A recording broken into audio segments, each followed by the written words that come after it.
Hello दोस्तों। English का यह चौथा क्लास है। आप लोगों को पता है कि इसमें नाउन क्लास यह चल रहा है, नाउन का टॉपिक। और नाउन पढ़ने से पहले दोस्तों हम पहले वोकेबलरी पढ़ते हैं और फिर नाउन। तो चलिए, हमारा पहला वोकेबलरी है दोस्तों अवारिस। अवारिस का मतलब होता है दोस्तों लालच। अवारिस को याद कैसे रखेंगे दोस्तों? अवारिस में देखिए यहाँ एक वर्ड दिख रहा है दोस्तों, वारिस। वारिस, जो वारिस है दोस्तों, आजकल का जो वारिस है, जो बेटे होते हैं पिता के, वे क्या होते हैं दोस्तों, उनके अंदर जो है बहुत ही ज़्यादा लालच आ जाता है। अवारिस, वारिस के अंदर जो है दोस्तों वह क्या आ जाता है? लालच। यानी कि अवारिस, वारिस का मतलब क्या हुआ दोस्तों? अवारिस मतलब लालच। अगला वर्ड है दोस्तों एसिडियस। एसिडियस का मतलब होता है मेहनती। एसिडियस, एसिडियस में देखिए दोस्तों एक वर्ड दिख रहा है एस। एस का मतलब क्या होता है? गधा। जो गधा होता है दोस्तों, वो उसके ऊपर बहुत सारे सामान को जब हम लाद देते हैं तो भी वह उस सामान को क्या करता है? ढोकर एक स्थान से दूसरे स्थान लेकर चले जाता है। इसका मतलब जो एस है दोस्तों, यह गधा जो होता है एस, यह क्या होता है? बहुत ही ज़्यादा मेहनती होता है। ठीक है, एसिडियस। एसिडियस मतलब एस जो है वह क्या है? बहुत ही ज़्यादा एसिडियस है, मेहनती है। ठीक है, अगला वर्ड है दोस्तों अर्केन। अर्केन का मतलब होता है दोस्तों गुप्त या फिर कोई रहस्य। तो अर्केन, अर्केन को याद रखेंगे दोस्तों। देखिए यहाँ दिख रहा है कान। कान, अरे कान, अरे कान, इसको याद रखेंगे दोस्तों अरे कान से। बताइए, जब भी कोई गुप्त बात होती है दोस्तों, कोई रहस्य की अगर बात होती है, तो क्या वह सभी के सामने वह बात बोला जाता है दोस्तों? नहीं, वह जो बात है वह कहाँ बोला जाता है? वह कान में बोला जाता है। तो यहाँ क्या है दोस्तों? अरे कान, अरे कान में बोलो। क्यों? क्योंकि यह जो बात है ना, यह क्या है? गुप्त है, रहस्य है। अरे केन, अरे केन मतलब कान में बोलो। अरे केन को याद रखेंगे दोस्तों कान से। अरे कान में बोलो, यह बात क्या है? गुप्त है, रहस्य है। ठीक है, अगला वर्ड है दोस्तों एबेसेडेरियन। एब्सेडेरियन, एब्सेडेरियन का मतलब होता है दोस्तों नौसिखिया। एब्सेडेरियन में एक वर्ड दिख रहा है दोस्तों, देखिए यहाँ ए है, बी है, सी है, डी है। तो ए बी सी डी, यह सीखने वाला जो दोस्त होता है, जो बच्चे होते हैं ए बी सी डी सीखने वाले, वे क्या होते हैं? एबेसेडेरियन होते हैं। मतलब वह नौसिखिया होते हैं। यानी कि ए बी सी डी सीखने वाले जो होते हैं दोस्तों, वे क्या होते हैं? एबेसेडेरियन होते हैं ना, यानी कि नौसिखिया। ठीक है, चलिए अगला वर्ड है दोस्तों अबडिकेट। अबडिकेट का मतलब होता है दोस्तों त्याग देना। अबडिकेट, अबडिकेट में देखिए यहाँ दिख रहा है अब और यहाँ है दिक्कत। अब दिक्कत, अब दिक्कत हो रहा है। कोई नेता है दोस्तों, वह मुख्यमंत्री के पद पर बैठा है, और अगर उसे बताइए, अगर उसे उस पद पर बैठे रहने से अगर दिक्कत होगा, तो बताइए उस पद को वह अबडिकेट करेगा कि नहीं? उस पद को वह त्याग देगा ना। तो वही लिखा है दोस्तों अब दिक्कत। अब दिक्कत हो रहा है, इसीलिए जो मुख्यमंत्री साहब हैं वे क्या कर रहे हैं? अपने पद को त्याग दे रहे हैं। या फिर कोई भी जो पोस्ट पर बैठा है, उससे अगर उसे दिक्कत हो रहा है, तो वह क्या करेगा? अबडिकेट कर देगा, उस पद को त्याग देगा। अगला वर्ड है दोस्तों एकमी। एकमी का मतलब होता है शिखर। एकमी को याद रखेंगे दोस्तों लेकमी से। लेकमी जो होता है वह क्या होता है? क्रीम होता है, एक क्रीम है लेकमी। अब जो बच्चे होते हैं दोस्तों, वह लेकमी का क्रीम लगा करके वे सोचते हैं कि यह क्रीम अगर लगा लेंगे तो हम क्या हो जाएंगे? बहुत ही ऊंचाई पर पहुंच जाएंगे, यानी कि शिखर पर एकदम बहुत ही मतलब गोरे हो जाएंगे। तो लेकमी की क्रीम लगाने वाले जो होते हैं दोस्तों, वे सोचते हैं कि यह क्रीम लगाने से क्या होगा? हम बहुत ही गोरे हो जाएंगे, मतलब बहुत ही ऊंचाई पर एकदम शिखर पर पहुंच जाएंगे। तो एकमी, लेकमी, लेकमी का क्रीम लगाने से हम क्या हो जाएंगे? एकमी पर पहुंच जाएंगे। ठीक है दोस्तों, अगला वर्ड है दोस्तों शिप। शिप का मतलब क्या होता है? जहाज। और एक शिप है दोस्तों, इसका मतलब होता है भेड़। इन दोनों में अंतर समझिएगा।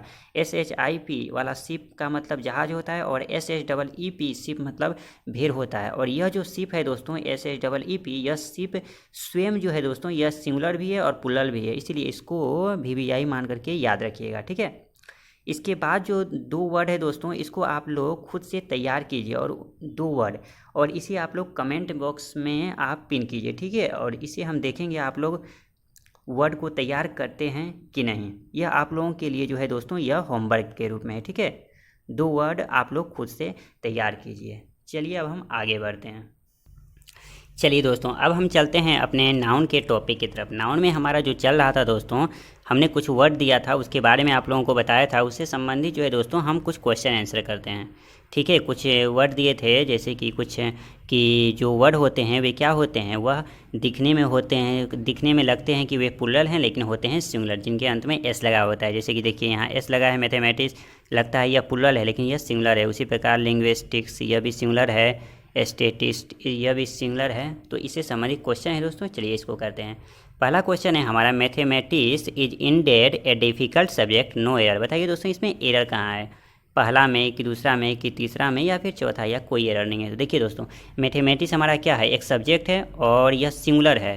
तो जब यह सिंगुलर है दोस्तों तो इसके साथ जो है सिंगुलर वर्ब आया है, बिल्कुल सही। ए डिफ़िकल्ट सब्जेक्ट, नो एरर। बताइए इसमें कोई एरर है दोस्तों, कहीं कोई गलती नहीं है, तो इसमें हम नो एरर पर टिक कर देंगे, ठीक है, यानी कि कोई एरर नहीं है। आगे क्वेश्चन है दोस्तों, linguistics are my favourite, no error. बताइए इसमें कहीं एरर है क्या। देखिए लिंग्विस्टिक्स क्या है, यह एक सब्जेक्ट है और जो सब्जेक्ट होता है दोस्तों वह सिंगुलर होता है। तो सिंगुलर है तो देखिए यहाँ भर दे दिया है प्लूरल, तो यह गलत है ना दोस्तों, यानी कि ऑप्शन बी में हमारा क्या है, एरर है, मतलब इसमें गलती है, ऑप्शन बी।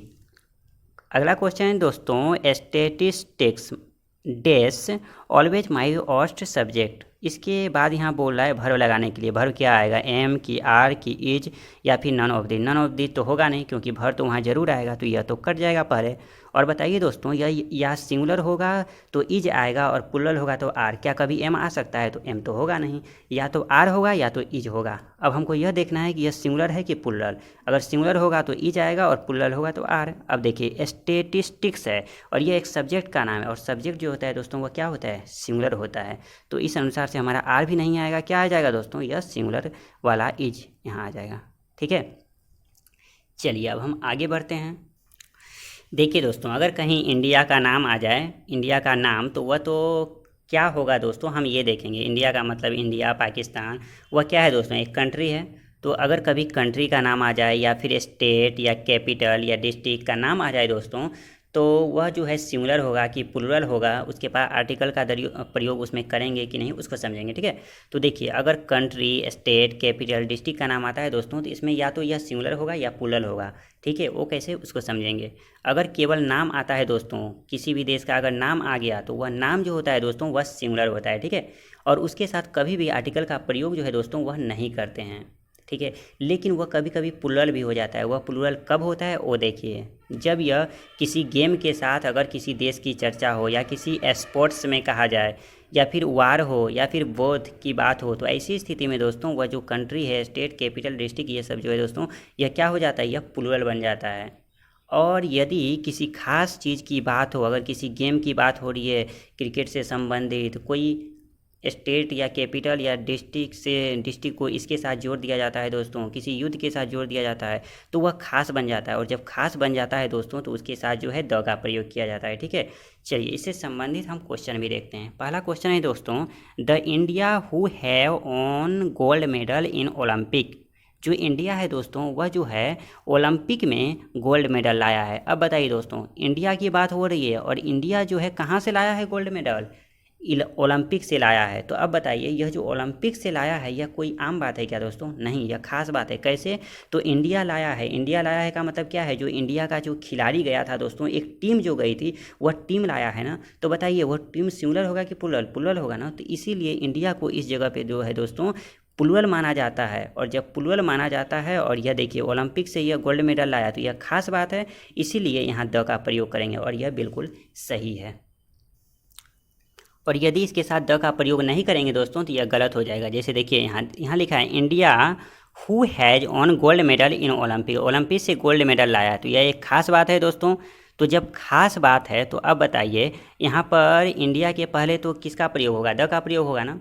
और ख़ास बात है तो यहाँ द का प्रयोग होगा। और इस प्रकार दोस्तों जो ओलंपिक से यह लाया है तो यह क्या होगा, यह प्लूरल भी होगा ना, क्योंकि बात ओलंपिक में चल गई। तो वहाँ एक खिलाड़ी थोड़ी होता है, अगर इंडिया से अगर कोई खिलाड़ी जाता है तो एक से अधिक खिलाड़ी जाता है दोस्तों, तो वह प्लूरल भी होगा ना। तो बताइए यहाँ पर हैज लगा हुआ है, क्या लगेगा, यहाँ पर हैव लगेगा, ठीक है। तो यहाँ दो तरह से गलत है, एक तो गलत यहाँ है और पहला यहाँ द का प्रयोग नहीं किया है, ठीक है। और एग्जाम्पल देखते हैं दोस्तों, the England have on the world cup, world cup से जो है वर्ल्ड कप जीता है कौन, इंग्लैंड। तो यह तो दोस्तों यह बिल्कुल सही है। तो इसके पहले द का प्रयोग किया है, क्यों, क्योंकि यह वर्ल्ड कप जीता है, यह खास बात है।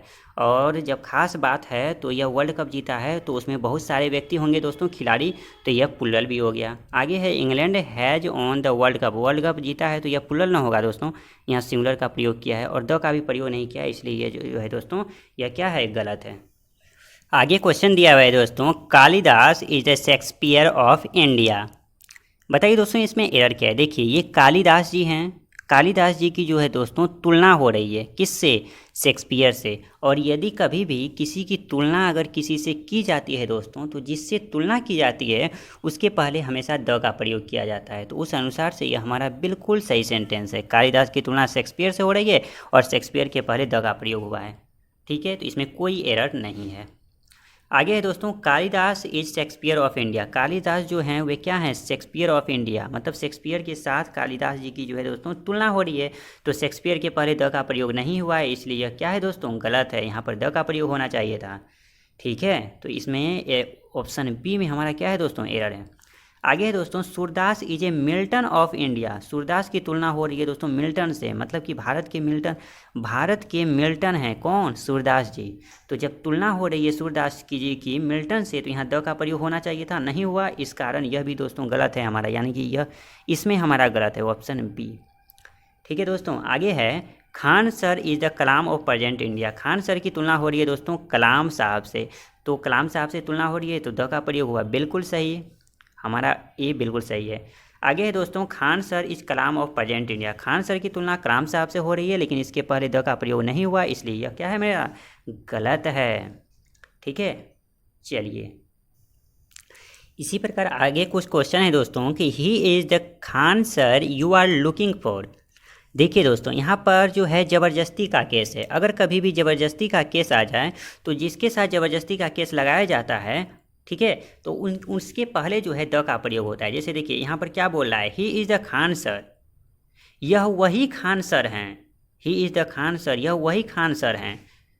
यू आर लुकिंग, जिसे आप ढूंढ रहे हैं। देखिए दोस्तों, यह कैसे यह होता है, मान लीजिए कि खान सर बैठे हुए हैं और उन्हें ढूंढते हुए कोई व्यक्ति आया और वह पहचानता नहीं है कि खान सर कौन है, तो किसी व्यक्ति से पूछता है कि खान सर कहाँ हैं, तो वह व्यक्ति पूछता है कि यह जो बैठे हैं ना, यह वही खान सर हैं, मतलब जिसे आप ढूंढ रहे हैं। तो यह क्या है दोस्तों कि वह ज़बरदस्ती यह बताने का प्रयास कर रहा है कि यह वही खान सर हैं। तो वही है दोस्तों, ही इज़ द खान सर, यह वही खान सर हैं। ज़बरदस्ती का केस आ रहा है, इसलिए इसके पहले द का प्रयोग होगा, और इस अनुसार से यह हमारा बिल्कुल सही है। चलिए दोस्तों, अब हम अपने क्लास के एंड पर आ चुके हैं। तो अब पता है कि लास्ट में हम स्पोकन करते हैं, तो चलिए स्पोकन की तरफ चलते हैं। तो स्पोकन में हम आज करने वाले हैं दोस्तों कुछ इस प्रकार का क्वेश्चन, जितना हंसना है हंस लो, जितना रोना है रो लो, जितना गाना है गा लो, जितना खाना है खा लो, इस प्रकार का देखेंगे। तो चलिए इसको कैसे बनाएंगे, तो इसको फ्रेज के माध्यम से बिल्कुल आसान हो जाएगा। ठीक है दोस्तों, हमारा फ्रेज क्या है, जितना उतना। जितना उतना जब भी आएगा दोस्तों, तो इसके लिए हम प्रयोग करेंगे as much as you want, as much as you want. देखिए पहला हमारा सेंटेंस है दोस्तों, जितना हंसना है हंस लो। हंसना का तो पता है आपको क्या होता है, लाफ, और जितना उतना का होगा as much as you want, बन गया। अगला है दोस्तों, जितना रोना है रो लो। रोना का क्या होता है दोस्तों, विप, और जितना उतना का हो गया मेरा as much as you want, बिल्कुल सही। चलिए आगे हमारा दिया हुआ है दोस्तों, जितना गाना है गा लो। गाना का होता है सिंग, और जितना उतना का क्या होगा दोस्तों, as much as you want. ठीक है, चलिए अब अगला वर्ड है दोस्तों, अगला सेंटेंस है कि जितना खाना है खा लो। खाना का क्या होता है दोस्तों, ईट, और जितना उतना का हो जाएगा as much as you want. उसी प्रकार है, जितना पीना है पी लो। तो पीना का हो जाएगा दोस्तों क्या हमारा, ड्रिंक, और जितना उतना का क्या हो जाएगा, as much as you want. आगे दोस्तों, जितना गाली देना है दे लो। तो गाली का हो जाएगा दोस्तों एब्यूज, और जितना उतना का हो जाएगा as much as you want. ठीक है दोस्तों, और हाँ दोस्तों, वीडियो पसंद आए तो इसे लाइक कीजिए, और चैनल पर नए हैं तो सब्सक्राइब करके बेल आइकन प्रेस कर लीजिए, ताकि नए वीडियो की नोटिफिकेशन आपको सबसे पहले मिले। Thanks for watching this video.